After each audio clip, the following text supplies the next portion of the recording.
When pain and sorrow weigh us down, be near to us, O Lord.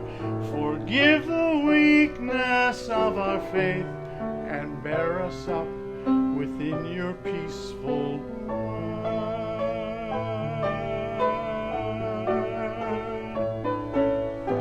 Eye has not seen, ear has not heard what God has ready for those who love him.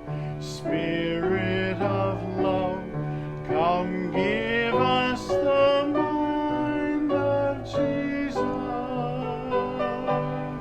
Teach us the wisdom of God.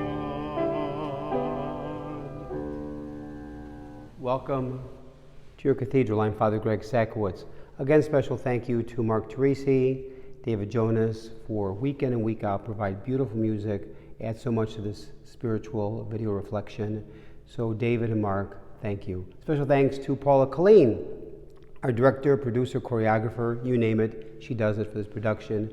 Beautiful shots for B-roll to open and close. So Paula, beautiful smile and all, thank you once again. A woman in a supermarket is following a grandfather and his badly behaved 3-year-old grandson.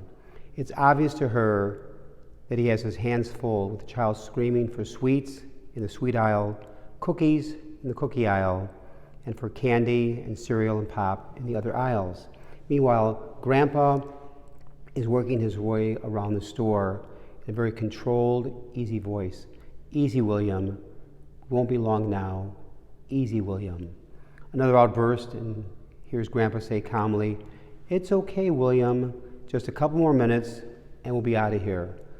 Stay relaxed. Stay very cool, William." At the checkout, the little terror is throwing items out of the cart, and Grandpa again says in a very controlled voice, "William, William, relax. Don't get upset. We'll be home in 5 minutes. William, please stay cool." The woman, very impressed, goes and follows Grandpa back to his car. And while loading the groceries into the car, she says to the elderly gentleman, "Sir, it's none of my business, but you in that store were totally amazing. I don't know how you did it. The whole time, you kept your cool. You kept total composure. No matter how loud and disruptive he got, you just calmly kept saying things would be okay. William is very lucky to have you as a grandpa." "Thanks," said the grandfather, "but I'm William. The little guy's name is Kevin." I really like that one. Life is filled with the totally unexpected. And this 19th weekend in ordinary time, this first full weekend in August, and time is moving much too quickly. And speaking of the unexpected, I'd say about 20, 30 years ago, I asked a good friend of mine, who I'd known from high school, how he liked his new church in North Carolina. Tom looked at me and said, "I've never seen it. I just don't have the type of faith, Greg, that you have." I felt a little bit uncomfortable with Tom equating the gift of priesthood as automatically mean I'm a model of faith. And didn't he remember our conversations in high school and college about my doubts, about my struggles, about not sure about the future? Didn't Tom realize I also have moments of doubt, times of pain and struggle with making life connect? Life has not been a total sleigh ride for me, nor for anyone who is viewing this video today. In that conversation with Tom, it made me realize one important thing. If I had no doubts, I'd have no faith. If I had no doubts, I'd have no faith. Moments of doubt, sadness, insecurity, loss, and vulnerability places me squarely before the Lord and calls me to a deeper faith and trust.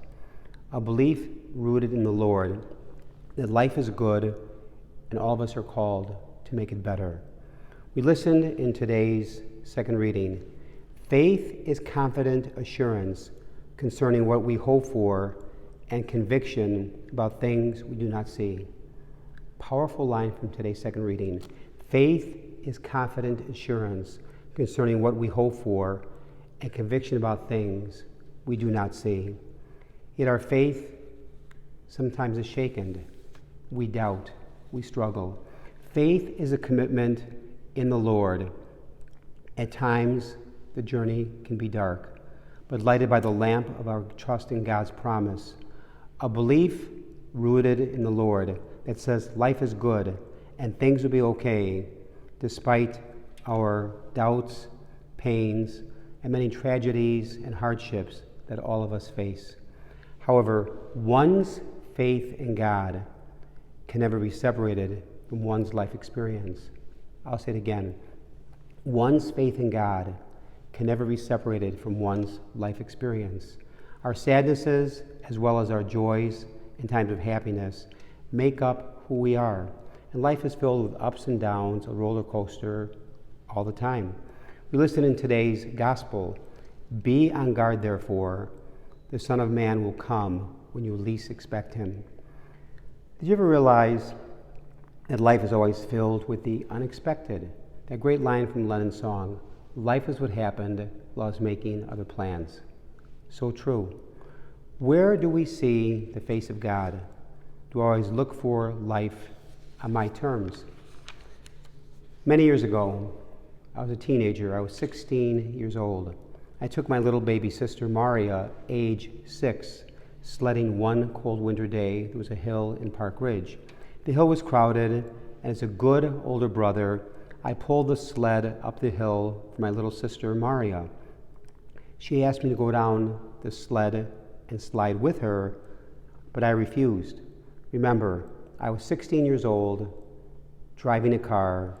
I was way too cool for that. So I watched my little sister sled to the bottom of the hill. She would wave to me on the way down. I would walk down, pull the sled back up again and again. About the 5th or 6th time, I made the decision to join Maria on the sled. Just one time, you mind, just one time. Maria smiled from ear to ear, and we zoomed down the hill together laughing. I joined her a 2nd time, a 3rd time, a 5th time, a 10th time.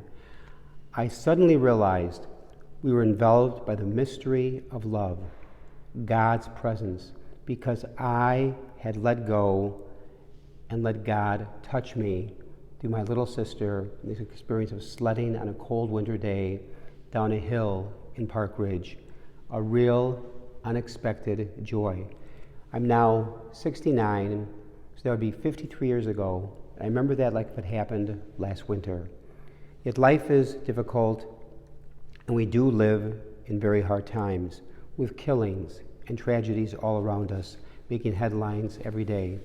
However, where our treasure is, there our heart will be. Where our treasure is, there our heart will be. Where does our treasure lie? On days when everything is hanging together, to say that God is our treasure is easy. But on days when everything is falling apart or hitting us from all sides, we can sometimes end up singing a different tune or on a different treasure hunt, one that makes us track down anger, greed, the need for security, success, fame, power, or believe that God really isn't present in my life, or that God doesn't care, or that God is unforgiving, and God is always forgiving. The last, or the only lasting treasure is the Lord. And this is rooted in faith and love, and lived out at home, at work, at school, in the larger community. You know, it's so easy to be holy in church, but now go outside those exit doors to now live it. And this is no small challenge. Our life is God's gift. May God guide our life's journey through faith during life's unexpected and expected moments. Think about this. Faith is like a parachute. It's only good when it's open. May God bless all of you. Continued summer blessings. Amen.